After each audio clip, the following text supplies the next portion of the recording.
وَيَوْمَ نَبْعَثُ فِي كُلِّ أُمَّةٍ شَهِيدًا عَلَيْهِمْ مِنْ أَنفُسِهِمْ وَجِئْنَا بِكَ شَهِيدًا عَلَى هَؤُلَاءِ وَنَزَّلْنَا عَلَيْكَ الْكِتَابَ تِبْيَانًا لِكُلِّ شَيْءٍ وَهُدًى وَرَحْمَةً وَبُشْرَى لِلْمُسْلِمِينَ۔ اور جس دن ہم ہر امت میں انہی میں سے ان کے مقابلے پر گواہ کھڑا کریں گے، اور آپ کو اے نبی ان سب پر گواہ بنا کر لائیں گے، اور ہم نے آپ پر یہ کتاب نازل فرمائی ہے جو ہر چیز کا شافی بیان ہے، اور ہدایت اور رحمت اور خوشخبری ہے مسلمانوں کے لیے۔ سامعین، اب اس آیت کی تفسیر سماعت کیجیے۔ قرآن مجید میں ہر چیز کا بیان اللہ تعالیٰ اپنے محترم رسول محمد صلی اللہ علیہ وسلم سے خطاب کر کے فرما رہے ہیں کہ اس دن کو یاد کیجیے، اور اس دن جو آپ کی شرافت و کرامت ہونے والی ہے اس کا بھی ذکر کیجیے۔ یہ بھی ویسی ہی ہے جیسے سورہ نساء کی شروع میں، یعنی آیت نمبر 41 میں ہے، جس میں اللہ نے فرمایا فَكَيْفَ إِذَا جِئْنَا مِن كُلِّ أُمَّةٍ بِشَهِيدٍ وَجِئْنَا بِكَ عَلَى هَؤُلَاءِ شَهِيدًا، یعنی کیوں کر گزرے گی جبکہ ہم ہر امت میں سے گواہ لائیں گے، اور آپ کو اے نبی ان سب پر گواہ بنا کر کھڑا کریں گے۔ چنانچہ صحیح بخاری، مسلم اور معجم الکبیر لطبرانی وغیرہ میں ہے کہ ابن مسعود رضی اللہ عنہ سے ایک مرتبہ رسول اللہ صلی اللہ علیہ وسلم نے سورہ نساء پڑھوائی۔ جب وہ اس آیت تک پہنچے تو رسول اللہ نے ابن مسعود رضی اللہ عنہ سے فرمایا بس کرو، کافی ہے۔ ابن مسعود رضی اللہ عنہ نے دیکھا کہ اس وقت رسول اللہ کی آنکھیں اشکبار تھیں۔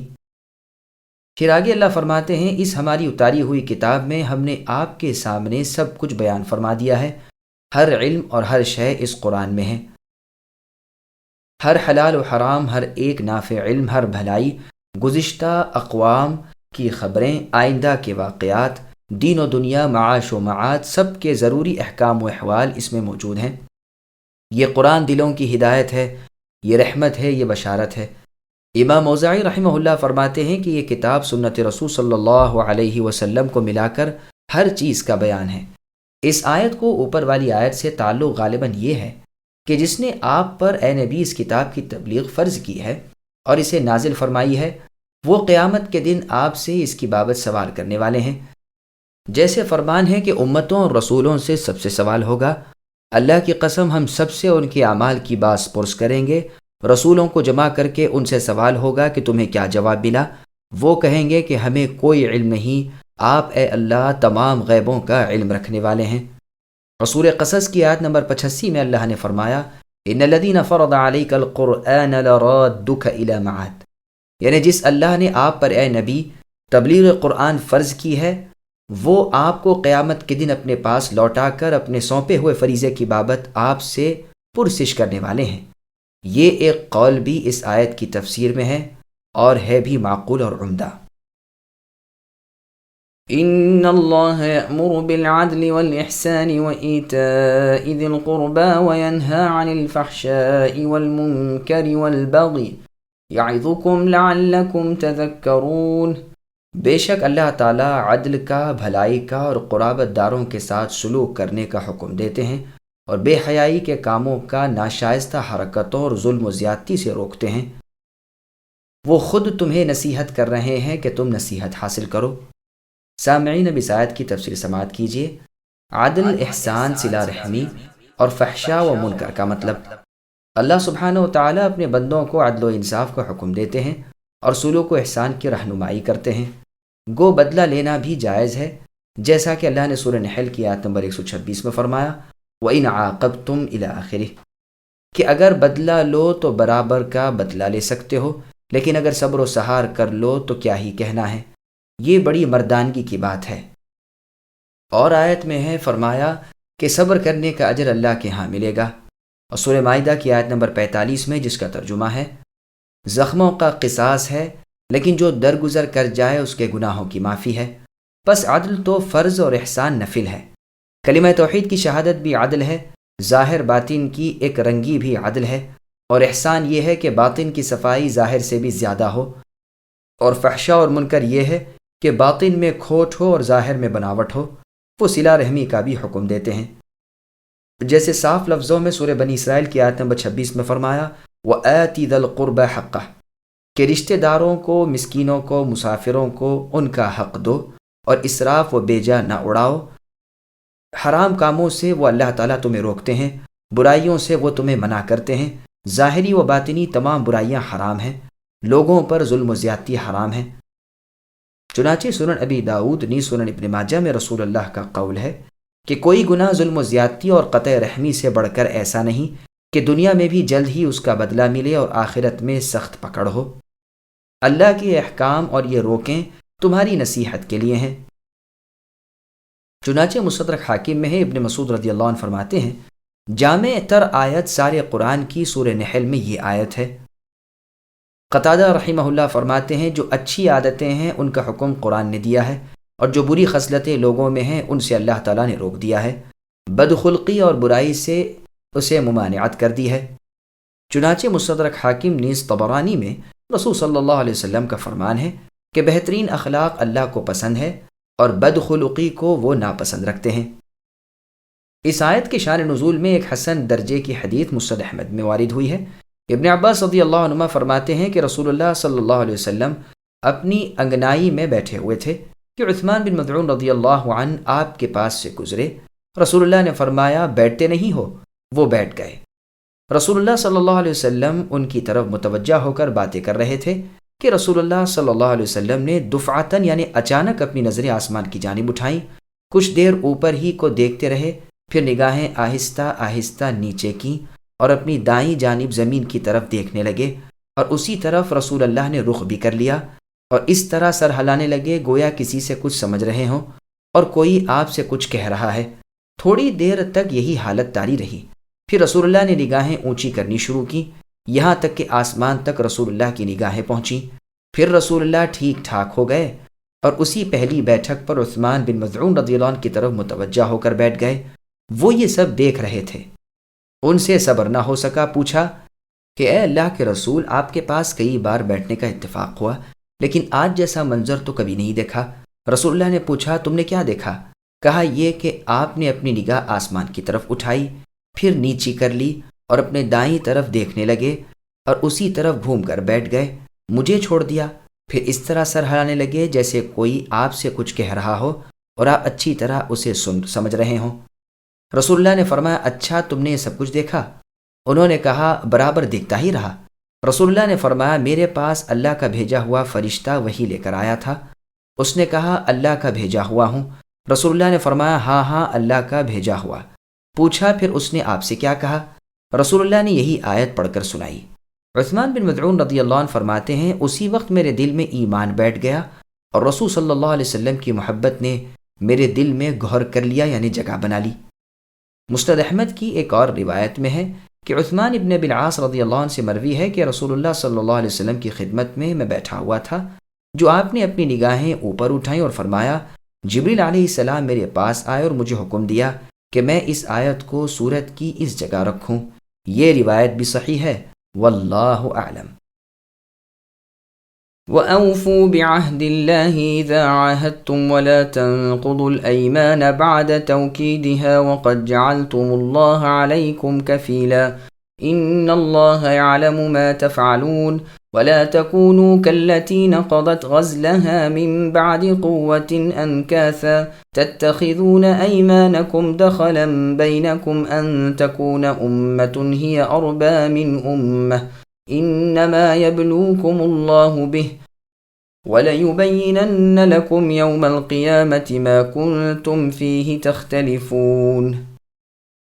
اور پورا کرو اللہ کے عہد کو جب کہ تم آپس میں قول و قرار کرو، اور قسموں کو ان کی پختگی کے بعد توڑا نہ کرو، باوجود یہ کہ تم اللہ کو اپنا ضامن ٹھہرا چکے ہو۔ تم جو کچھ کرتے ہو اللہ تعالیٰ اس کو بخوبی جان رہے ہیں۔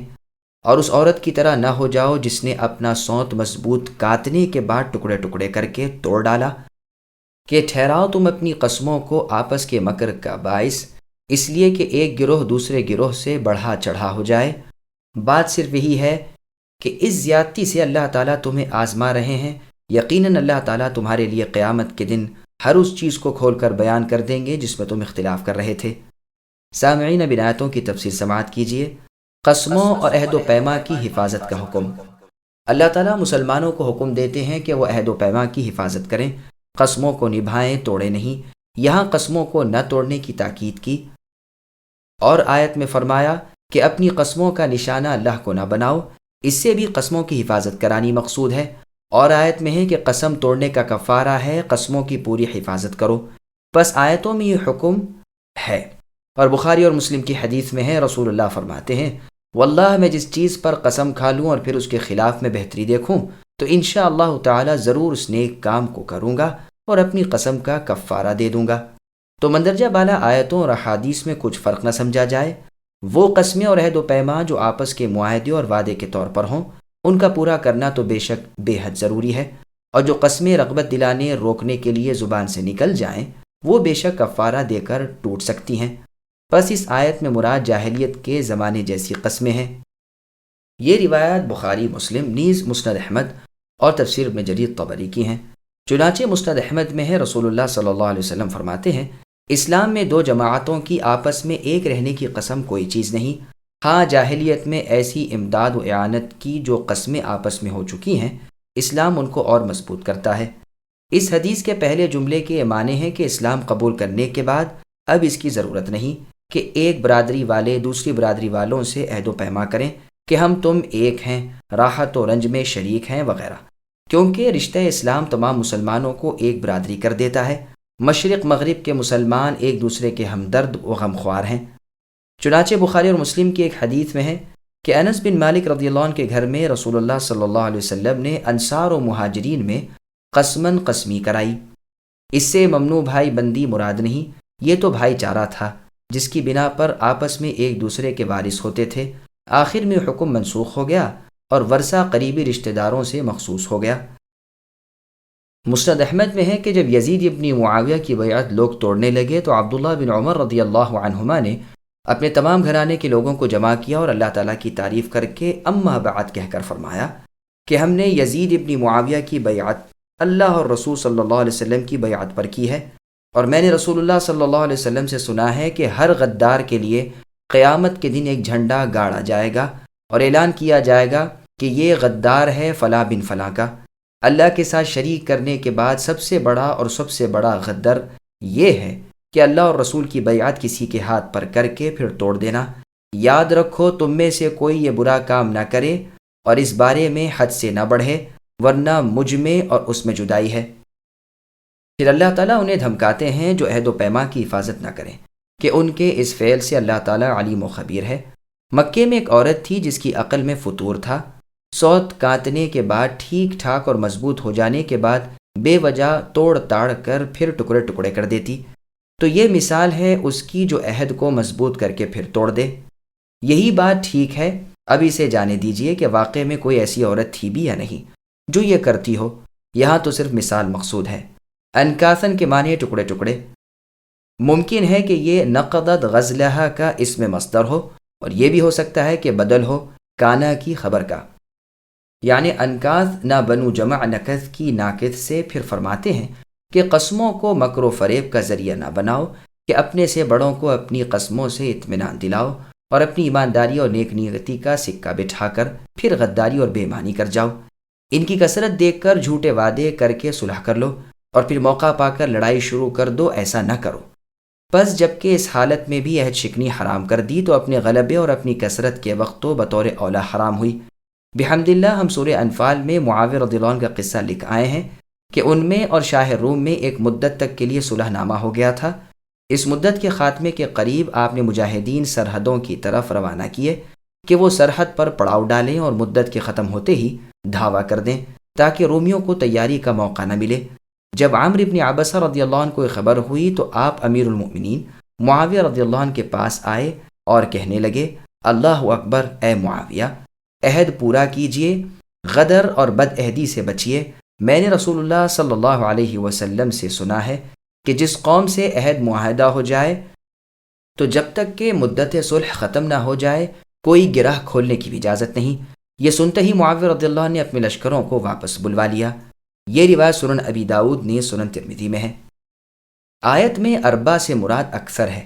اس جملے کا یہ بھی مطلب ہے کہ دیکھا کہ دشمن قوی اور زیادہ ہے، صلح کر لی، اور اس صلح کو ذریعہ فریب بنا کر انہیں غافل کر کے چڑھ دوڑے۔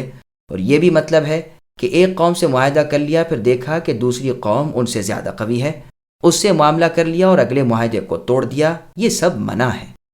اس کثرت سے اللہ تمہیں آزماتے ہیں، یا یہ کہ اپنے اس حکم سے یعنی پابندی وعدے کے حکم سے اللہ تعالیٰ تمہاری آزمائش کرتے ہیں، اور تم میں صحیح فیصلے قیامت کے دن وہ آپ خود ہی کر دیں گے۔ ہر ایک کو اس کے اعمال کا بدلہ دیں گے، نیکوں کو نیک، بدوں کو بد۔ وَلَوْ شَاءَ اللَّهُ لَجَعَلَكُمْ أُمَّةً وَاحِدَةً وَلَكِنْ يُضِلُّ مَن يَشَاءُ وَيَهْدِي مَن يَشَاءُ وَلَتُسْأَلُنَّ عَمَّا كُنتُمْ تَعْمَلُونَ وَلَا تَتَّخِذُوا أَيْمَانَكُمْ دَخَلًا بَيْنَكُمْ فَتَزِلَّ قَدَمٌ بَعْدَ ثُبُوتِهَا وَتَذُوقُوا السُّوءَ بِمَا صَدَدتُّمْ عَن سَبِيلِ اللَّهِ وَلَكُمْ عَذَابٌ عَظِيمٌ وَلَا تَشْتَرُوا بِعَهْدِ اللَّهِ ثَمَنًا قَلِيلًا إِنَّمَا عِندَ اللَّهِ هُوَ خَيْرٌ لَكُمْ إِن كُنتُمْ تَعْلَمُونَ مَا عِندَكُمْ يَنفَدُ وَمَا عِندَ اللَّهِ بَاقٍ وَلَنَجْزِيَنَّ الَّذِينَ صَبَرُوا أَجْرَهُمْ بِأَحْسَنِ مَا كَانُوا يَعْمَلُونَ۔ اور اگر اللہ تعالیٰ چاہتے تم سب کو ایک ہی گروہ بنا دیتے، لیکن وہ جسے چاہیں گمراہ کرتے ہیں اور جسے چاہیں ہدایت دیتے ہیں۔ یقیناً تم جو کچھ کر رہے ہو اس سے باز پرس کی جانے والی ہے۔ تم اپنی قسموں کو آپس کی دغا بازی کا بہانہ نہ بناؤ، پھر تو تمہارے قدم اپنی مضبوطی کے بعد ٹگمگا جائیں گے اور تمہیں سخت سزا برداشت کرنی پڑے گی، کیونکہ تم نے راہ الہی سے روک دیا اور تمہیں بڑا سخت عذاب ہوگا۔ تم اللہ کے عہد کو تھوڑے مول کے بدلے نہ بیچ دیا کرو، یاد رکھو اللہ کے پاس کی چیز ہی تمہارے لیے بہتر ہے، بشرط یہ کہ تم میں علم ہو۔ تمہارے پاس جو کچھ ہے سب فانی ہے، اور اللہ تعالیٰ کے پاس جو کچھ ہے باقی ہے۔ صبر کرنے والوں کو ہم ان کے بھلے اعمال کا بہترین بدلہ ضرور عطا فرمائیں گے۔ سامعین، اب آیتوں کی تفسیر سماعت کیجیے۔ ہدایت اور گمراہی اللہ تعالیٰ کے اختیار میں۔ اگر اللہ تعالیٰ چاہتے تو دنیا بھر کا ایک ہی مذہب و مسلک ہوتا، جیسے اللہ نے سورہ مائدہ کی آیت نمبر 48 میں فرمایا، وَلَوْ شَاءَ اللَّهُ لَجَعَلَكُمْ أُمَّةً وَاحِدَةً، یعنی اللہ تعالیٰ کی چاہت ہوتی تو اے لوگو تم سب کو وہ ایک ہی گروہ کر دیتے۔ اور آیت میں ہے کہ اگر آپ کے رب اے نبی چاہتے تو روئے زمین کے سب لوگ با ایمان ہی ہوتے، یعنی ان میں موافقت یگانگت ہوتی، اختلاف بغض بالکل نہ ہوتا۔ آپ کے رب اے نبی قادر ہیں کہ اگر چاہیں سب لوگوں کو ایک ہی امت کر دیں، لیکن یہ تو مختلف ہی رہیں گے مگر جن پر آپ کے رب کا رحم ہو۔ اللہ ہی نے انہیں پیدا کیا ہے، ہدایت ضلالت اللہ ہی کے ہاتھ ہے۔ قیامت کے دن وہ حساب لیں گے، پوچھ گچھ کریں گے، اور چھوٹے بڑے نیک بد کل اعمال کا بہترین بدلہ انصاف کے ساتھ دے دیں گے۔ پھر مسلمانوں کو ہدایت کرتے ہیں کہ قسموں کو، عہد و پیما کو مکاری کا ذریعہ نہ بناؤ، ورنہ ثابت قدمی کے بعد پھسل جاؤ گے، جیسے کوئی سیدھی راہ سے بھٹک جائے اور تمہارا یہ کام اوروں کے راہ الہی سے رکنے کا سبب بن جائے گا، جس کا بدترین وبال تم پر پڑے گا۔ کیونکہ کفار جب دیکھیں گے کہ مسلمانوں نے عہد کر کے توڑ دیا، وعدے کا خلاف کیا، تو انہیں دین کے ساتھ وثوق اور اعتماد نہ رہے گا، پس وہ اسلام قبول کرنے سے رک جائیں گے، اور ان کے اس رکنے کے باعث چونکہ تم بنو گے، اس لیے تمہیں بڑا عذاب ہوگا اور سخت سزا دی جائے گی۔ اللہ تعالیٰ کو بیچ میں رکھ کر جو وعدے کرو، اس کی قسمیں کھا کر جو عہد و پیما ہوں، انہیں دنیاوی لالچ سے توڑ دینا، بدل دینا تم پر حرام ہے، گو ساری دنیا حاصل ہو جائے۔ تاہم اس حرمت کے مرتکب نہ بنو، کیونکہ دنیا ہے چیز ہے، اللہ تعالیٰ کے پاس جو ہے وہی بہتر ہے۔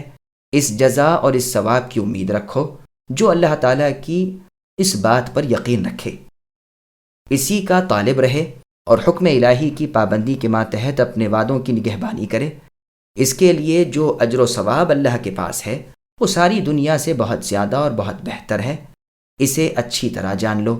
نادانی سے ایسا نہ کرو کہ ثواب آخرت ضائع ہو جائے، بلکہ لینے کے دینے پڑ جائیں۔ سنو، دنیا کی نعمتیں زائل ہونے والی ہیں اور آخرت کی نعمتیں لازوال اور ابدی ہیں۔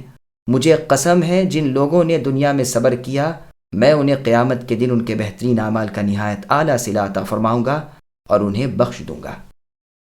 من عمل صالحا من ذكر أو أنثى وهو مؤمن فلنحيينه حياة طيبة وَلَنَجْزِيَنَّهُمْ أَجْرَهُمْ بِأَحْسَنِ مَا كَانُوا يَعْمَلُونَ۔ جو شخص نیک عمل کر لے، مرد ہو یا عورت ہو، لیکن ہو با ایمان، تو ہم اسے یقیناً نہایت بہتر زندگی عطا فرمائیں گے اور ان کے نیک اعمال کا بہتر بدلہ بھی انہیں ضرور دیں گے۔ سامعین، اب اس آیت کی تفسیر سماعت کیجیے۔ نیک اعمال کا بہترین بدلہ ضرور ملے گا۔ اللہ تبارک و تعالی جل شانہ اپنے ان بندوں سے جو اپنے دل میں اللہ تعالیٰ پر، اللہ کے رسول پر ایمان کامل رکھیں اور کتاب و سنت کی تابعداری کے ماتحت نیک اعمال کریں، اللہ تعالیٰ وعدہ کرتے ہیں کہ وہ انہیں دنیا میں بھی بہترین اور پاکیزہ زندگی عطا فرمائیں گے۔ عمدگی سے ان کی عمر بسر ہوگی، خواہ وہ مرد ہوں خواہ عورتیں ہوں۔ ساتھ ہی انہیں اپنے پاس دار آخرت میں بھی ان کی نیک اعمالیوں کا بہترین بدلہ عطا فرمائیں گے۔ دنیا میں پاک اور حلال روزی، قناعت، خوش نفسی، سعادت، پاکیزگی، عبادت کا لطف، اطاعت کا مزہ، دل کی ٹھنڈک، سینے کی کشادگی، سب ہی کچھ اللہ تعالیٰ کی طرف سے ایماندار نیک اعمال کرنے والے کو عطا ہوتی ہے۔ چنانچہ مسند احمد میں ہے، رسول اللہ صلی اللہ علیہ وسلم فرماتے ہیں، اس نے فلاح حاصل کر لی جو مسلمان ہو گیا اور برابر سرابر روزی دیا گیا، اور جو ملا اس پر قناعت نصیب ہوئی۔ اور مستدرک حاکم نیز سنن ترمذی میں رسول اللہ کا فرمان ہے، جسے اسلام کی راہ دکھائی گئی اور جسے پیٹ پالنے کا ٹکڑا میسر ہو گیا اور اللہ تعالیٰ نے اس کے دل کو قناعت سے بھر دیا، اس نے نجات پالی۔ صحیح مسلم شریف میں ہے، رسول اللہ صلی اللہ علیہ وسلم فرماتے ہیں کہ اللہ تبارک و تعالیٰ اپنے مؤمن بندوں پر ظلم نہیں کرتے، بلکہ اس کی نیکی کا بدلہ دنیا میں عطا فرماتے ہیں اور آخرت کی نیکیاں بھی اسے دیتے ہیں۔ ہاں، کافر اپنی نیکیاں دنیا میں ہی کھا لیتا ہے، آخرت کے لیے اس کے ہاتھ میں کوئی نیکی باقی نہیں رہتی۔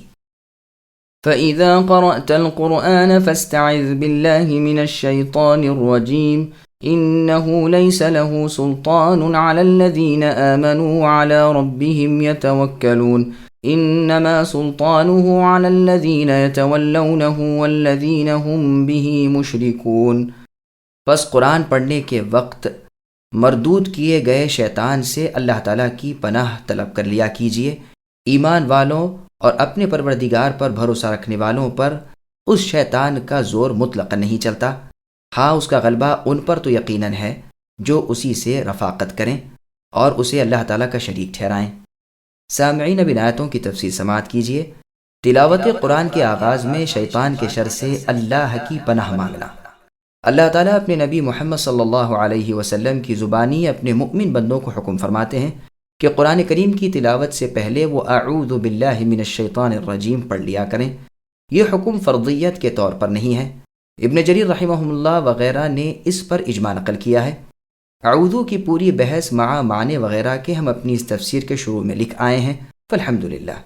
اس حکم کی مصلحت یہ ہے کہ قاری قرآن خلط ملط ہو جانے، غور و فکر سے رک جانے اور شیطانی وسوسوں کے آنے سے بچ جائے۔ اسی لیے جمہور کہتے ہیں کہ قراءت شروع کرنے سے پہلے اعوذ باللہ من الشیطان الرجیم پڑھ لیا کرے۔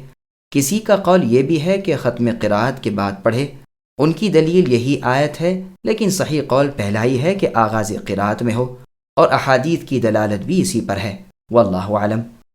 پھر آگے اللہ فرماتے ہیں کہ ایماندار متوکلین کو وہ ایسے گناہوں میں پھانس نہیں سکتا جن سے وہ توبہ ہی نہ کریں۔ اس شیطان کی کوئی حجت ان کے سامنے چل نہیں سکتی۔ یہ مخلص بندے اس کے گہرے مکر سے محفوظ رہتے ہیں۔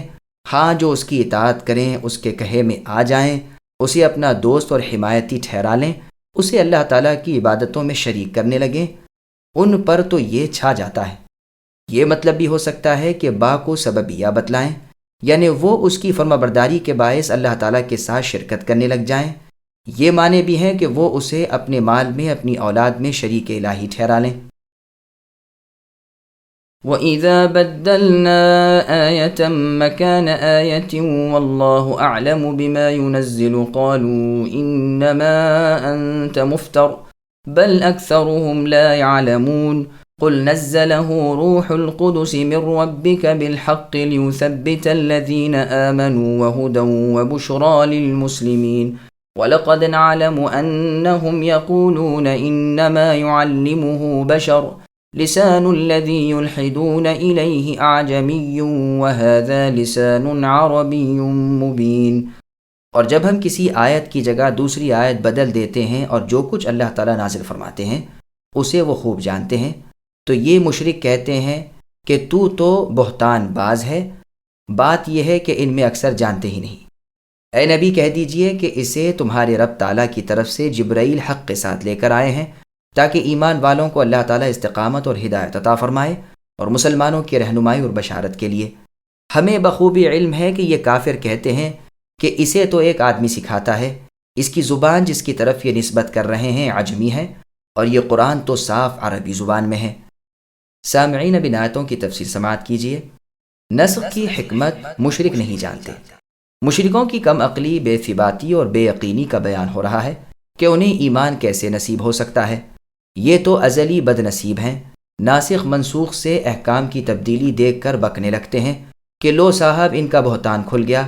اتنا نہیں جانتے کہ قادر مطلق اللہ تعالیٰ جو چاہے کرے، جو ارادہ کرے حکم دے، ایک حکم کو اٹھا دے دوسرے کو اس کی جگہ رکھ دے۔ جیسے سورہ بقرہ کی آیت نمبر 106 میں اللہ نے فرمایا مَا نَنسَخْ مِنْ آیَةٍ أَوْ نُنْسِهَا۔ پاک روح یعنی جبریل علیہ السلام اسے اللہ تعالیٰ کی طرف سے حقانیت و صداقت کے عدل و انصاف کے ساتھ لے کر آپ کی جانب اے نبی آتے ہیں تاکہ ایماندار ثابت قدم ہو جائیں۔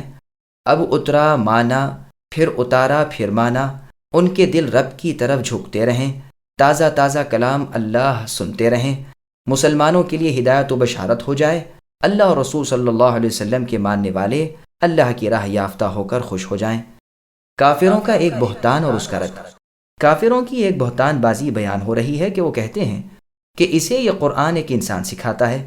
قریش کے کسی قبیلے کا ایک عجمی غلام تھا، صفا پہاڑی کے پاس خرید و فروخت کیا کرتا تھا۔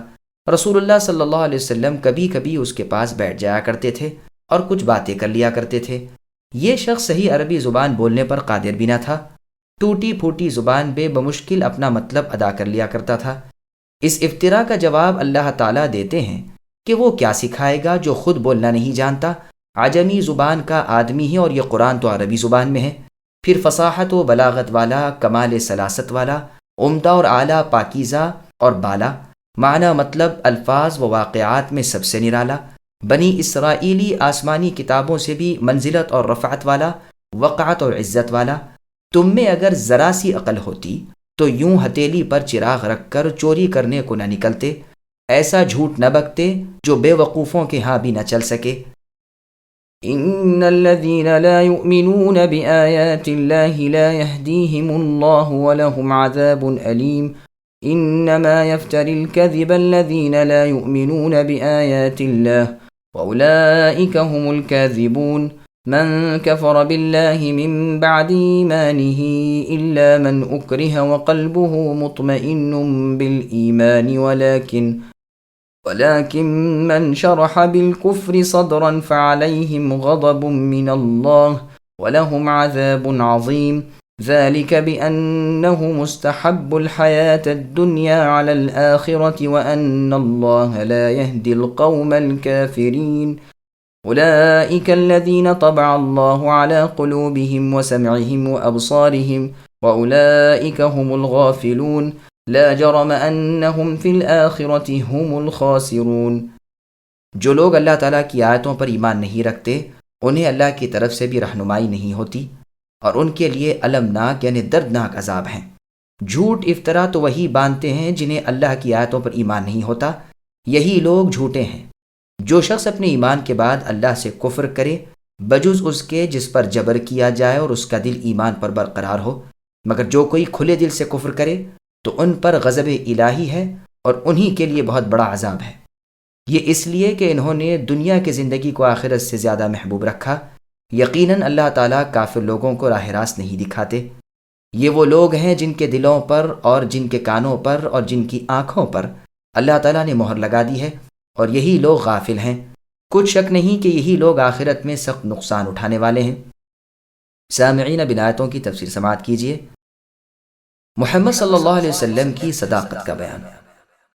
جو اللہ کے ذکر سے منہ موڑے، اللہ کی کتاب سے غفلت کرے، اللہ کی باتوں پر ایمان لانے کا قصد ہی نہ کرے، ایسے لوگوں کو اللہ بھی دور ڈال دیتے ہیں۔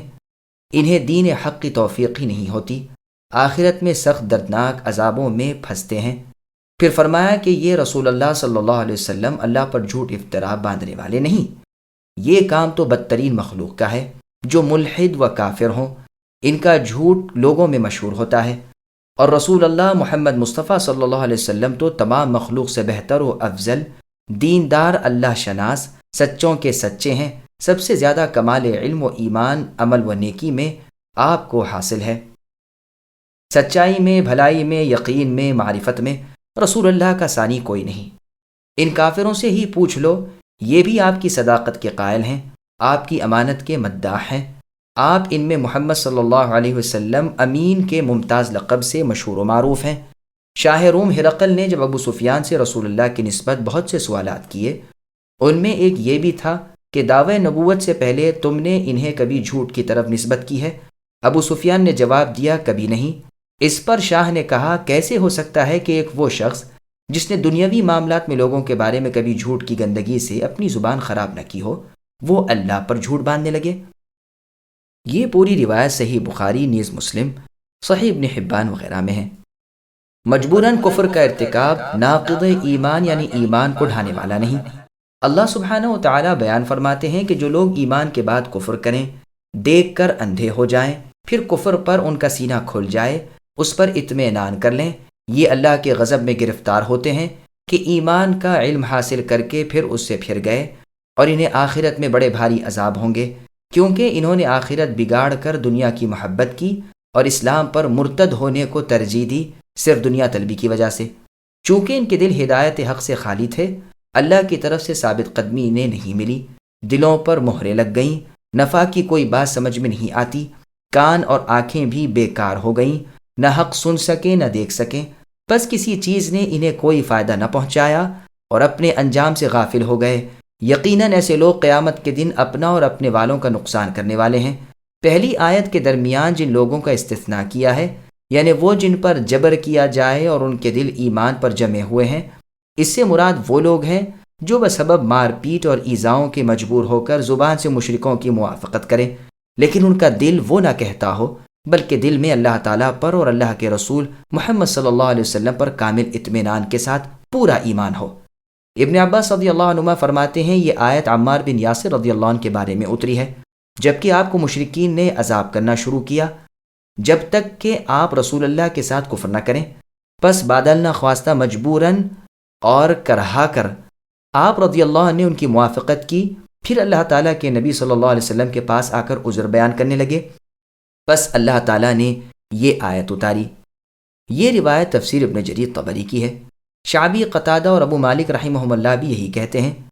ابن جریر کی تفسیر میں ہے کہ مشرکوں نے عمار رضی اللہ عنہ کو پکڑا اور عذاب دینے شروع کیے، یہاں تک کہ آپ ان کے ارادوں کے قریب ہو گئے، پھر رسول اللہ کے پاس آ کر اس کی شکایت کرنے لگے تو رسول اللہ نے پوچھا، تم اپنے دل کا حال کیسے پاتے ہو؟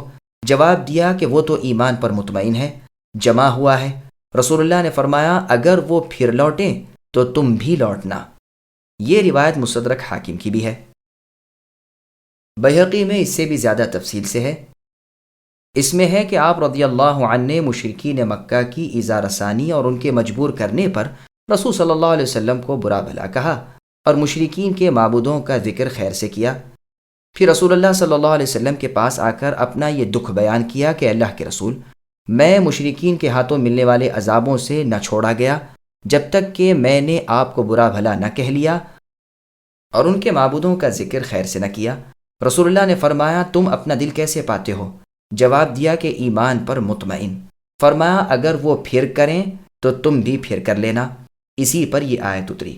پس علماء کرام کا اتفاق ہے کہ جس پر جبر و اکراہ یعنی زبردستی کی جائے اور اس کو ناپسندیدگی پر ابھارا جائے، اسے جائز ہے کہ اپنی جان بچانے کے لیے ان کی موافقت کرے، اور یہ بھی جائز ہے کہ ایسے موقع پر بھی ان کی نہ مانے، جیسے کہ بلال رضی اللہ عنہ نے کر کے دکھایا کہ مشرکوں نے ایک نہ مانی، حالانکہ وہ انہیں بدترین تکلیفیں دیتے تھے، یہاں تک کہ سخت گرمیوں میں پوری تیز دھوپ میں آپ کو لٹا کر آپ کے سینے پر بھاری وزنی پتھر رکھ دیا کہ اب بھی شرک کرو تو نجات پاؤ، لیکن بلال رضی اللہ عنہ نے پھر بھی ان کی نامانی صاف انکار کر دیا اور اللہ تعالیٰ کی توحید احد احد کے لفظ سے بیان فرماتے رہے، بلکہ فرمایا کرتے تھے کہ اللہ کی قسم، اگر اس سے بھی زیادہ تمہیں چبھنے والا کوئی لفظ میرے علم میں ہوتا تو میں وہی کہتا۔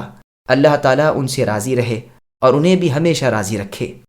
اسی طرح خبیب بن زید الانصاری رضی اللہ عنہ کا واقعہ ہے کہ جب ان سے مسیلمہ کذاب نے کہا کیا تو رسول اللہ صلی اللہ علیہ وسلم کی رسالت کی گواہی دیتا ہے؟ تو آپ نے فرمایا ہاں۔ پھر اس نے آپ سے پوچھا کہ کیا میرے رسول اللہ ہونے کی گواہی بھی دیتا ہے؟ تو آپ نے فرمایا میں نہیں سنتا۔ اس پر اس جھوٹے مدعی نبوت مسیلمہ کذاب نے ان کے جسم کے ایک عضو کو کاٹ ڈالنے کا حکم دیا۔ پھر یہی سوال و جواب ہوا، دوسرا عضو جسم کٹ گیا، یوں ہی ہوتا رہا، لیکن آپ آخر دم تک اسی پر قائم رہے۔ اللہ تعالیٰ آپ سے خوش ہو اور آپ کو بھی خوش رکھے۔ مسند احمد میں ہے کہ جو چند لوگ مرتد ہو گئے تھے انہیں علی رضی اللہ نے آگ میں جلوا دیا۔ جب ابن عباس رضی اللہ عنہما کو یہ واقعہ معلوم ہوا تو آپ نے فرمایا کہ میں تو انہیں آگ میں نہ جلاتا، اس لیے کہ رسول اللہ صلی اللہ علیہ وسلم کا فرمان ہے کہ اللہ تعالیٰ کے عذاب سے تم عذاب نہ کرو، ہاں بے شک میں انہیں قتل کرا دیتا، اس لیے کہ رسول اللہ صلی اللہ علیہ وسلم نے فرمایا کہ جو اپنے دین کو بدل دے اسے قتل کر دو۔ اس روایت کو امام بخاری نے بھی وارد کیا ہے۔ مسند احمد میں ہے کہ ابو موسیٰ رضی اللہ عنہ کے پاس یمن میں معاذ بن جبل رضی اللہ عنہ تشریف لے گئے، دیکھا کہ ایک شخص ان کے پاس ہے، پوچھا یہ کیا؟ جواب ملا کہ یہ ایک یہودی تھا، پھر مسلمان ہو گیا، اب پھر یہودی ہو گیا ہے، ہم تقریباً 2 ماہ سے اسے اسلام پر لانے کی کوشش میں ہیں۔ تو آپ نے فرمایا اللہ کی قسم میں بیٹھوں گا بھی نہیں جب تک کہ تم اس کی گردن نہ اڑا دو۔ یہی فیصلہ اللہ تعالیٰ اور اس کے رسول محمد صلی اللہ علیہ وسلم کا ہے کہ جو اپنے دین سے لوٹ جائے یعنی مرتد ہو جائے اسے قتل کر دو، یا فرمایا جو اپنے دین کو بدل دے۔ یہ واقعہ بخاری اور مسلم میں بھی ہے لیکن الفاظ اور ہیں، پس افضل و اولا یہ ہے کہ مسلمان اپنے دین پر قائم اور ثابت قدم رہے، گو اسے قتل بھی کر دیا جائے۔ ثم إن ربك للذين هاجروا من بعد ما فتنوا ثم جاهدوا وصبروا إن ربك من بعدها لغفور رحيم يوم تأتي كل نفس تجادل عن نفسها وتوفى كل نفس ما عملت وهم لا يظلمون۔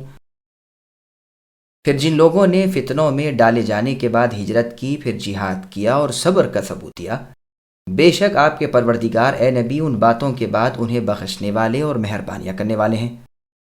جس دن ہر شخص اپنی ذات کے لیے لڑتا جھگڑتا آئے گا اور ہر شخص کو اس کے کیے ہوئے اعمال کا پورا پورا بدلہ دیا جائے گا اور لوگوں پر مطلقاً ظلم نہ کیا جائے گا۔ سامعین اب ان آیتوں کی تفسیر سماعت کیجیے۔ ہجرت اور جہاد کا بدلہ بخشش ہے۔ یہ دوسری قسم کے لوگ ہیں جو بوجہ اپنی کمزوری اور مسکینی کے مشرکین سے ظلم کے شکار تھے اور ہر وقت بچلائے جاتے تھے۔ آخر انہوں نے ہجرت کی، مال اولاد ملک وطن کو چھوڑ کر اللہ تعالیٰ کی راہ میں چل کھڑے ہوئے اور مسلمانوں کی جماعت میں مل کر پھر جہاد کے لیے نکل پڑے اور صبر و سہار سے اللہ کے کلمہ لا الہ الا اللہ محمد رسول اللہ کی بلندی میں مشغول ہو گئے۔ انہیں اللہ تعالیٰ ان کاموں یعنی قبولیت فتنے کے بعد بھی بخشنے والے اور ان پر مہربانیاں کرنے والے ہیں۔ بروز قیامت ہر شخص اپنے چھٹکارے کی فکر میں لگا ہوگا، کوئی نہ ہوگا جو اپنی ماں یا باپ یا بھائی یا بیوی کی طرف سے کچھ کہہ سن کرے۔ اس دن ہر شخص کو اس کے اعمال کا پورا پورا بدلہ ملے گا، کسی پر کوئی ظلم نہ ہوگا، نہ ثواب گھٹے نہ گناہ بڑھے، اللہ ظلم کرنے سے پاک ہیں۔ وضرب الله مثلا قرية كانت آمنة مطمئنة يأتيها رزقها رغدا من كل مكان فكفرت بأنعم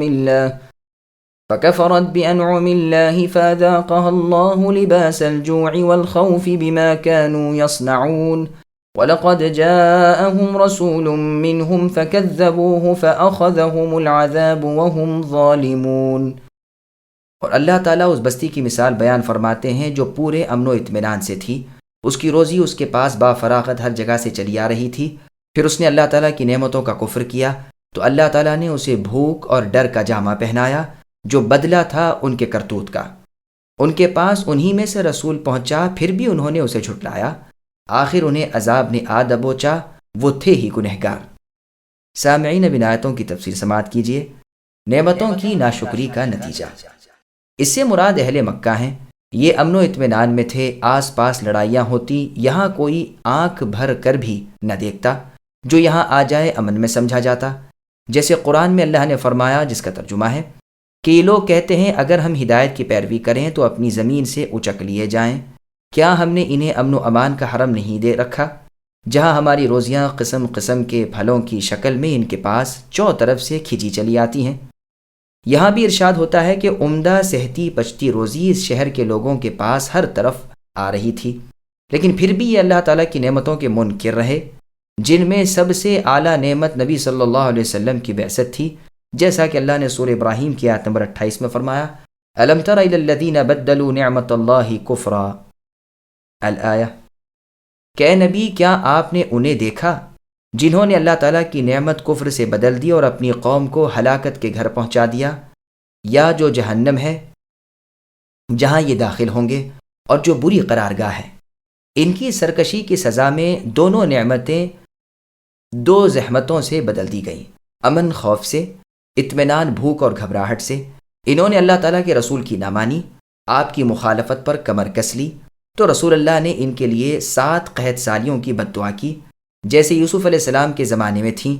اس قحط سالی میں انہوں نے اونٹ کے خون میں لتھڑے ہوئے بال تک کھائے۔ امن کے بعد خوف آیا، ہر وقت رسول اللہ اور آپ کے لشکر سے خوفزدہ رہنے لگے۔ آپ کی دن دونی ترقی اور آپ کے لشکروں کی بڑھوتری کو سنتے اور سہمے جاتے تھے، یہاں تک کہ بالآخر اللہ تعالیٰ کے پیغمبر نے ان کے شہر مکہ پر چڑھائی کی اور اسے فتح کر کے وہاں قبضہ کر لیا۔ یہ تھا ان کی بدعمالیوں کا ثمرہ کہ یہ ظلم و زیادتی پر اڑے ہوئے تھے اور اللہ کے رسول محمد صلی اللہ علیہ وسلم کی تکذیب کرتے رہے تھے، جسے اللہ تعالیٰ نے ان میں خود ان میں سے ہی بھیجا تھا۔ جس احسان کا بیان اللہ نے سورہ آل عمران کی آیت نمبر 164 میں فرمایا، لقد من اللہ، اور اسی کا بیان سورہ مائدہ کی آیت نمبر 100 میں ہے، فاتقوا اللہ یا اولی الالباب، اور اسی معنی کی آیت سورہ بقرہ کی آیت نمبر 151 میں ہے، کما ارسلنا فیکم تکفرون تک۔ اس لطیفے کو بھی نہ بھولیے کہ جیسے کفر کی وجہ سے امن کے بعد خوف آیا اور فراخی کے بعد بھوک آئی، ایمان کی وجہ سے خوف کے بعد امن ملا اور بھوک کے بعد حکومت، سرداری، امارت اور امامت ملی۔ فسبحانہ ما اعظم شأنہ، پس اللہ کی ذات پاک ہے، اللہ کی شان کیا ہی عظیم ہے۔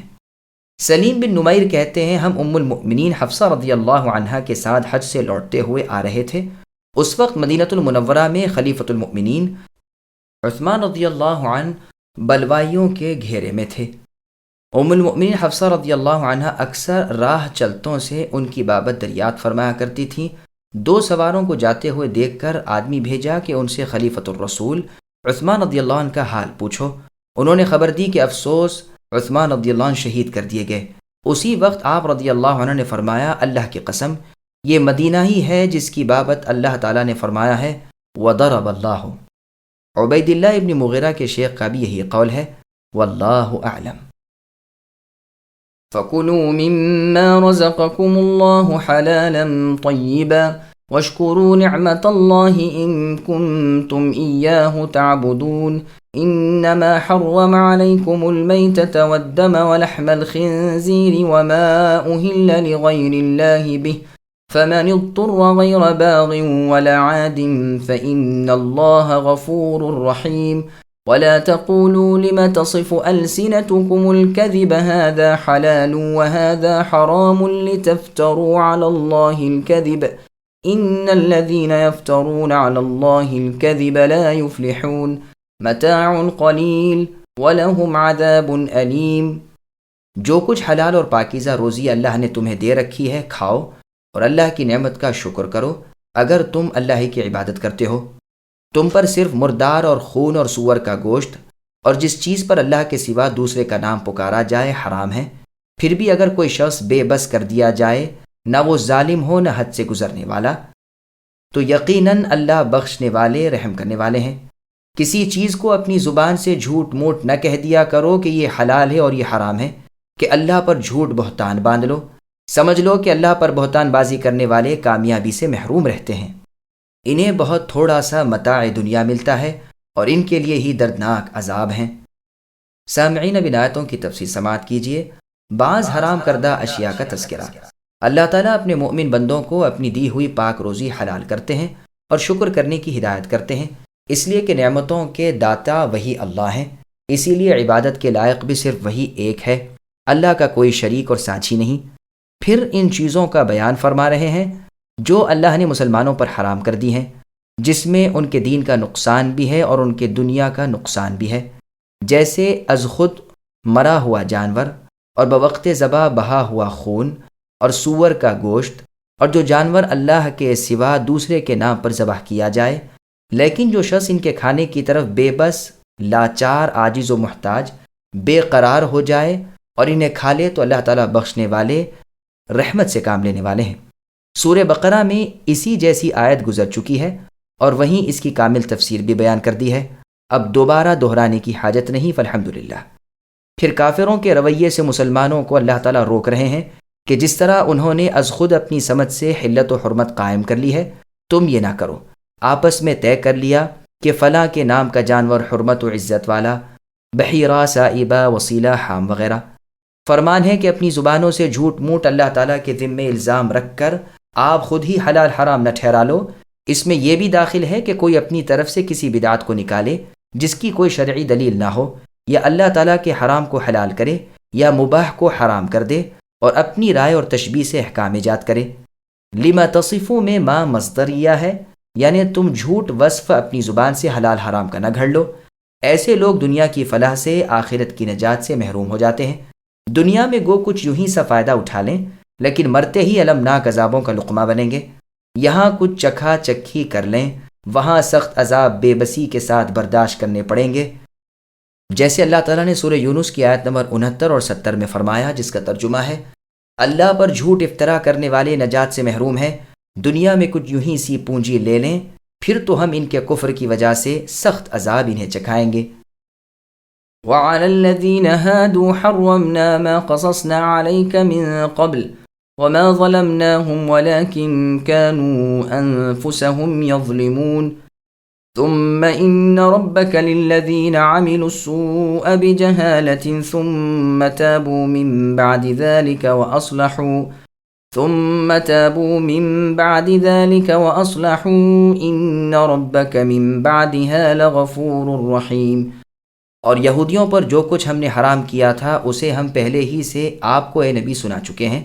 ہم نے ان پر ظلم نہیں کیا بلکہ وہ خود اپنی جانوں پر ظلم کرتے رہے۔ جو کوئی جہالت سے برے عمل کر لے، پھر توبہ کر لے اور اصلاح بھی کر لے، تو پھر بھی آپ کے رب بلا شبہ بڑی بخشش کرنے والے اور نہایت ہی مہربان ہیں۔ سامعین، اب ان آیتوں کی تفسیر سماعت کیجیے۔ یہودیوں پر بعض حرام چیزوں کا ذکر ہے۔ گزشتہ آیت میں بیان ہوا کہ اس امت پر مردار، بہتا خون، سور کا گوشت اور اللہ تعالیٰ کے سوا دوسروں کے نام کی چیزیں حرام ہیں۔ پھر جو رخصت اس بارے میں تھی اسے ظاہر فرما کر جو آسانی اس امت پر کی گئی ہے اسے بیان فرمایا۔ یہودیوں پر ان کی شریعت میں جو حرام تھا اور جو تنگی اور حرج ان پر تھا اسے بیان فرما رہے ہیں کہ ہم نے ان کی حرمت کی چیزیں پہلے ہی سے آپ کو اے نبی بتلا دی ہیں۔ سورہ انعام کی آیت نمبر 146 میں ہے، وَعَلَى الَّذِينَ هَادُوا حَرَّمْنَا كُلَّ ذِي ظُفُرٍ۔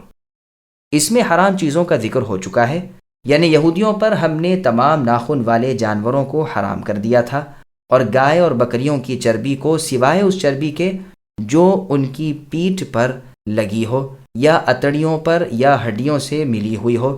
یہ بدلہ تھا ان کی سرکشی کا۔ ہم اپنے فرمان میں بالکل سچے ہیں، ہم نے ان پر کوئی ظلم نہیں کیا تھا، وہ خود نا انصاف تھے۔ ان کے ظلم کی وجہ سے ہم نے وہ پاکیزہ چیزیں جو ان پر حلال تھیں حرام کر دیں۔ دوسری وجہ ان کا راہ الہی سے اوروں کو روکنا بھی تھا۔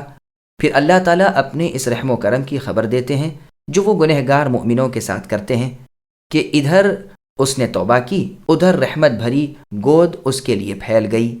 بعض سلف کا قول ہے کہ اللہ کی نافرمانی جو کرتا ہے وہ جاہل ہی ہوتا ہے۔ توبہ کہتے ہیں گناہ سے ہٹ جانے کو، اور اصلاح کہتے ہیں اطاعت پر کمر کس لینے کو۔ پس جو ایسا کرے اس کے گناہ اور اس کی لغزش کے بعد بھی اللہ اسے بخش دیتے ہیں اور اس پر رحم فرماتے ہیں۔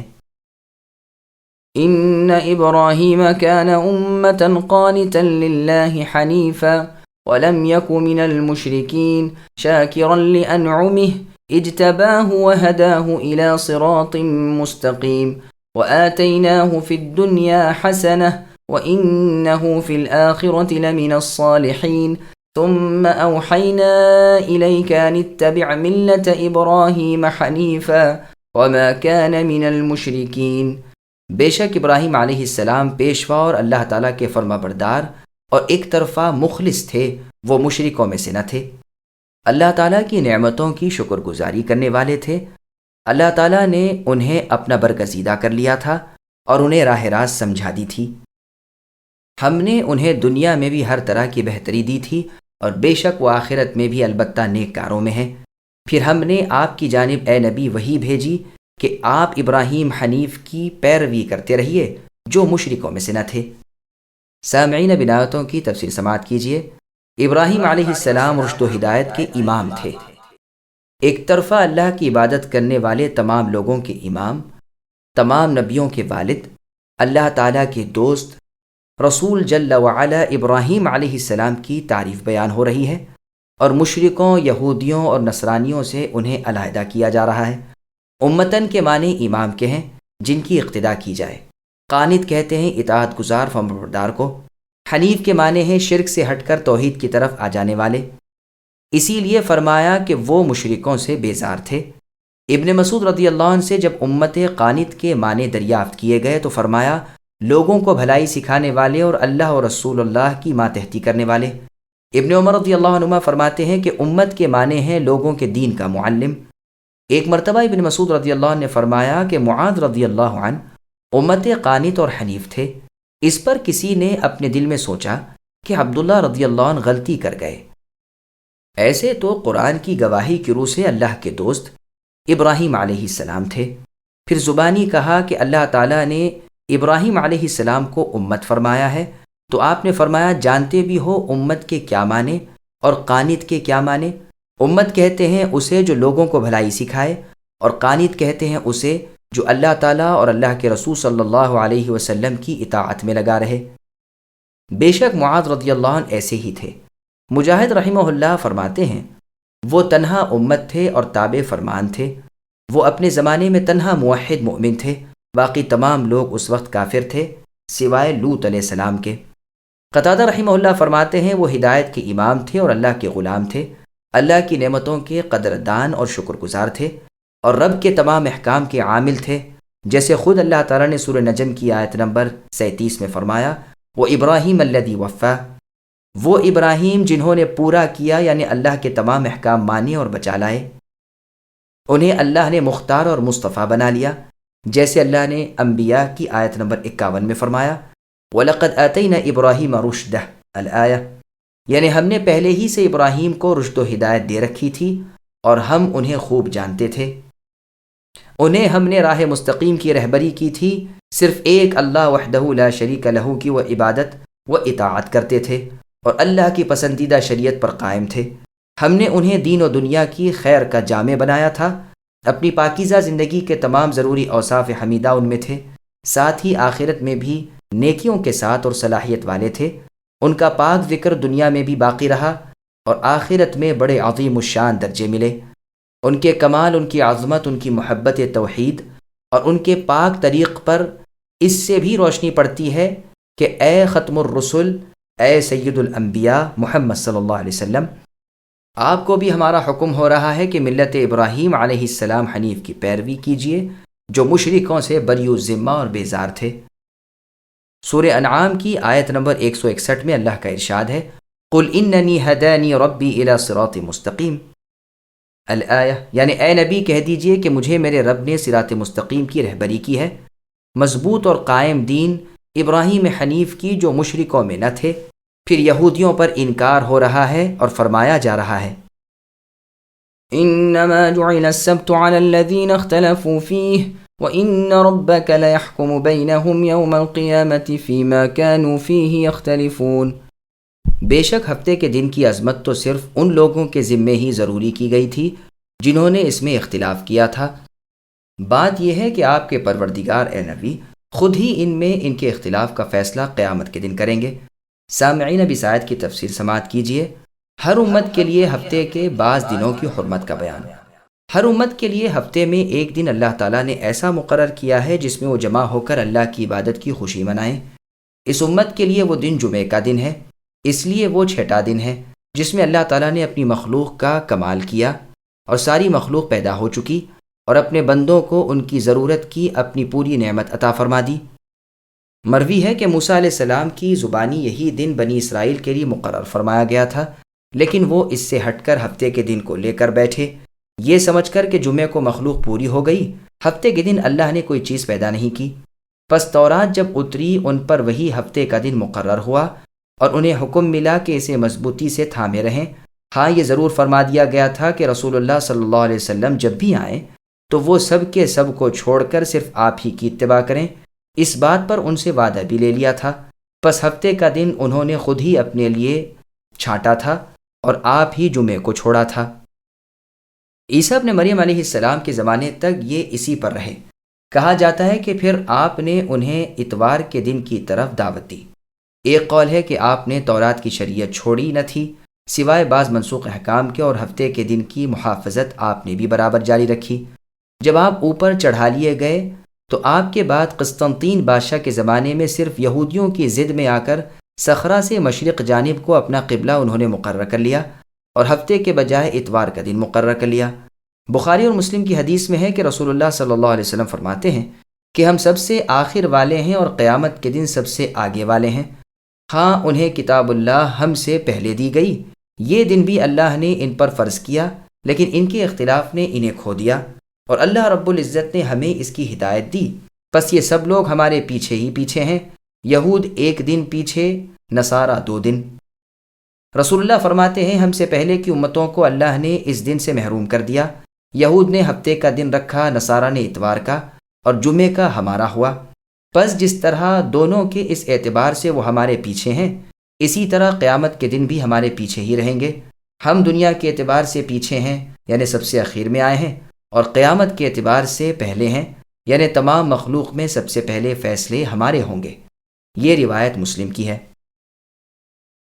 ادع إلى سبيل ربك بالحكمة والموعظة الحسنة وجادلهم بالتي هي أحسن إن ربك هو أعلم بمن ضل عن سبيله وهو أعلم بالمهتدين وإن عاقبتم فعاقبوا بمثل ما عوقبتم به ولئن صبرتم لهو خير للصابرين واصبر وما صبرك إلا بالله ولا تحزن عليهم ولا تك في ضيق مما يمكرون إن الله مع الذين اتقوا والذين هم محسنون۔ اپنے رب کی راہ کی طرف اے نبی لوگوں کو اللہ کی وحی اور بہترین نصیحت کے ساتھ بلاتے رہیے اور ان سے بہترین طریقے سے گفتگو کیا کیجیے۔ یقیناً آپ کے رب اپنی راہ سے بہکنے والوں کو بھی بخوبی جانتے ہیں اور وہ راہ یافتہ لوگوں سے بھی پوری طرح واقف ہیں۔ اور اگر بدلہ لو بھی تو بالکل اتنا ہی جتنا صدمہ تمہیں پہنچایا گیا ہو، اور اگر صبر کر لو تو بے شک صابروں کے لیے یہی بہتر سے بہتر ہے۔ اور اے نبی آپ صبر کیجیے، بغیر اللہ کی توفیق کے تو آپ صبر کر ہی نہیں سکتے۔ آپ ان کے حال پر رنجیدہ نہ ہوئیے، اور جو مکر و فریب یہ کرتے رہتے ہیں ان سے تنگ دل نہ ہوئیے۔ یقین مانیے کہ اللہ تعالیٰ پرہیزگاروں اور نیکاروں کے ساتھ ہے۔ سامعین اب ان آیتوں کی تفسیر سماعت کیجیے۔ نصیحت اور حکمت سے مراد اللہ تعالیٰ رب العالمین اپنے رسول محمد صلی اللہ علیہ وسلم کو حکم فرماتے ہیں کہ آپ مخلوق الہی کو اللہ تعالیٰ کی راہ کی طرف بلائیں۔ حکمت سے مراد بقول امام ابن جریر رحمہ اللہ اللہ کا کلام اور رسول صلی اللہ علیہ وسلم کی حدیث ہے، اور اچھے واعظ سے مراد جس میں ڈر اور دھمکی بھی ہو کہ لوگ اس سے نصیحت حاصل کریں اور اللہ کے عذابوں سے بچاؤ طلب کریں۔ ہاں، یہ بھی خیال رہے کہ اگر کسی سے مناظرے کی ضرورت پڑ جائے تو وہ نری اور خوشی لفظی سے ہو، جیسے اللہ تعالیٰ نے سورہ عنکبوت کی آیت نمبر 46 میں فرمایا وَلَا تُجَادِلُوا أَهْلَ الْكِتَابِ إِلَّا بِالَّتِي هِيَ أَحْسَنُ، کہ اہل کتاب سے مناظرے مجادلے کا بہترین طریقہ ہی برتا کرو۔ اسی طرح موسیٰ علیہ السلام کو بھی نرمی کا حکم ہوا تھا۔ دونوں بھائیوں کو یہ کہہ کر فرعون کی طرف اللہ نے بھیجا تھا کہ اسے نرم بات کہنا تاکہ عبرت حاصل کرے اور ہوشیار ہو جائے۔ راہ بھٹکے اور راہ لگے سب اللہ کے علم میں ہیں، بدبخت اور خوشبخت سب اللہ پر واضح ہیں، وہاں لکھے جا چکے ہیں اور تمام کاموں کے انجام سے فراغت ہو چکی ہے۔ آپ تو اللہ کی راہ کی دعوت دیتے رہیں، لیکن نہ ماننے والوں کے پیچھے اپنی جان ہلاکت میں نہ ڈالیے۔ آپ ہدایت کے ذمہ دار نہیں، آپ صرف آگاہ کرنے والے ہیں۔ آپ پر پیغام کا پہنچا دینا ہے، حساب ہم آپ لیں گے۔ ہدایت آپ کے بس کی چیز نہیں کہ جسے محبوب سمجھیں ہدایت پر لا کھڑا کر دیں۔ لوگوں کی ہدایت کے ذمہ دار آپ نہیں، یہ اللہ کے ہاتھ کی چیز ہے، جسے چاہے دیں جسے چاہے محروم رکھیں۔ حصول قصاص اور صبر کا بیان۔ قصاص میں اور حق حاصل کرنے میں برابری اور انصاف کا حکم ہو رہا ہے۔ امام ابن سیرین رحمہ اللہ وغیرہ فرماتے ہیں اگر کوئی تم سے کوئی چیز لے لے تو تم بھی اس سے اس جیسی لے لو۔ یہ روایت تفسیر ابن جریر کی ہے۔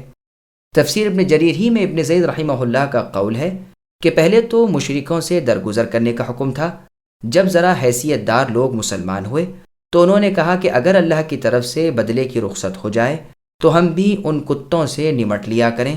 اس پر یہ آیت اتری، آخر یہ بھی حکم جہاد سے منسوخ ہو گئی۔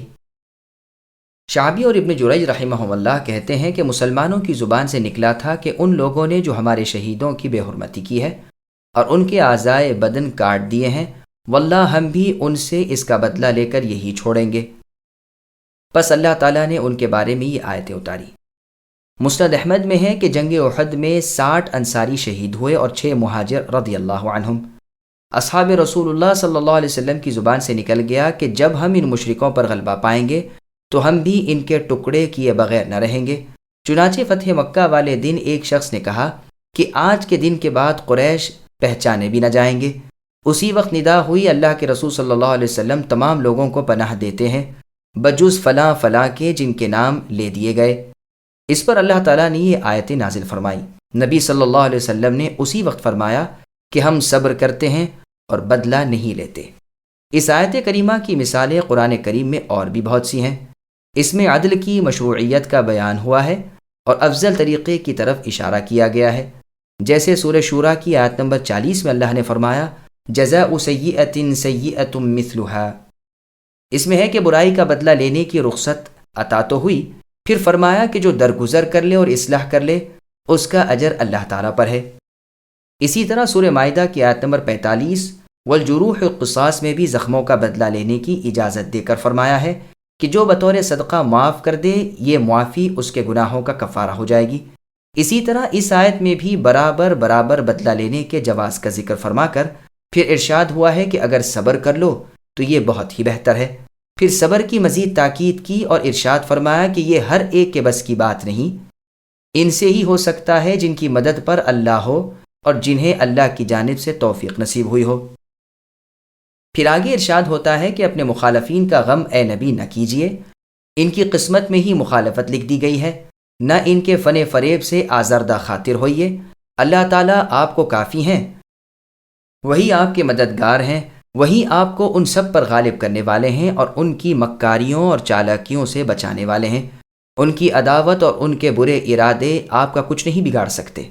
اللہ تعالیٰ کی مدد اور اللہ کی تائید، ہدایت اور اللہ کی توفیق ان کے ساتھ ہے جن کے دل اللہ کے ڈر سے اور جن کے اعمال احسان کے جوہر سے مالا مال ہوں۔ چنانچہ جہاد کے موقع پر اللہ تعالیٰ نے فرشتوں کی طرف وحی اتاری تھی، جیسا کہ سورہ انفال کی آیت نمبر 12 میں ہے انی معکم فثبتوا الذین آمنوا، کہ میں تمہارے ساتھ ہوں پس تم ایمانداروں کو ثابت قدم رکھو۔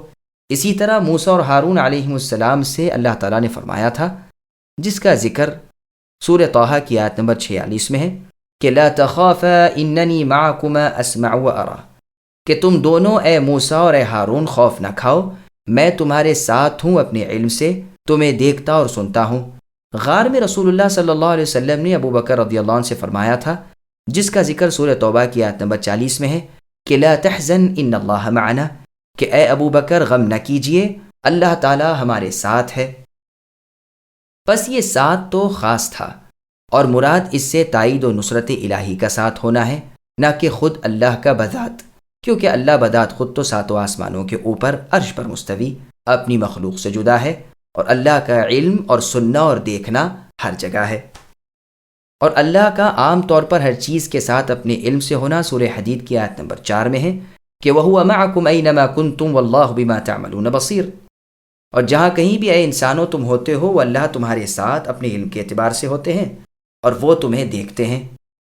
اور سورہ مجادلہ کی آیت نمبر 7 میں ہے مَا يَكُونُ مِن نَجْوَى ثَلَاثَةٍ إِلَّا هُوَ رَابِعُهُمْ، کہ 3 لوگ سرگوشی کرتے ہیں مگر چوتھے اللہ ہوتے ہیں، یعنی اپنے علم سے۔ اور اسی طرح سورہ یونس کی آیت نمبر 61 میں اللہ کا فرمان وَمَا تَكُونُوا فِي شَأْنٍ، یعنی اللہ تعالیٰ تمہارے ساتھ ہے جہاں بھی تم ہو اور وہ تمہارے اعمال دیکھنے والے ہیں، اور جو 3 شخص کوئی سرگوشی کرنے لگے ان میں چوتھے اللہ تعالیٰ ہوتے ہیں اور 5 میں چھٹے وہ ہوتے ہیں، اور اس سے کم و بیش میں بھی جہاں وہ ہوں اللہ ان کے ساتھ اپنے علم سے ہوتے ہیں۔ اور آپ اے نبی کسی حال میں ہو یا تلاوت قرآن میں ہو یا آپ اور کوئی کام میں لگے ہوئے ہوں، ہم آپ پر گواہ ہوتے ہیں۔ بس ان آیتوں میں ساتھ سے مراد سننے دیکھنے کا ساتھ ہے۔ تقویٰ کے معنی ہے حرام کاموں اور گناہوں کے کاموں کو اللہ کے فرمان پر ترک کر دینے کے، اور احسان کے معنی ہے پروردگار کی اطاعت و عبادت کو بجا لانا۔ جن لوگوں میں یہ دونوں صفتیں ہوں وہ اللہ تعالیٰ کی حفظ و امان میں رہتے ہیں، اللہ تعالیٰ ان کی تائید اور مدد فرماتے رہتے ہیں، ان کے مخالفین اور دشمن ان کا کچھ نہیں بگاڑ سکتے، بلکہ اللہ تعالیٰ انہیں سب پر کامیابی عطا فرماتے ہیں۔ ابن ابی حاتم میں محمد ابن حاتم رحمہ اللہ سے مروی ہے کہ عثمان رضی اللہ عنہ ان لوگوں میں سے تھے جو با ایمان پرہیزگار اور نیک کار ہیں۔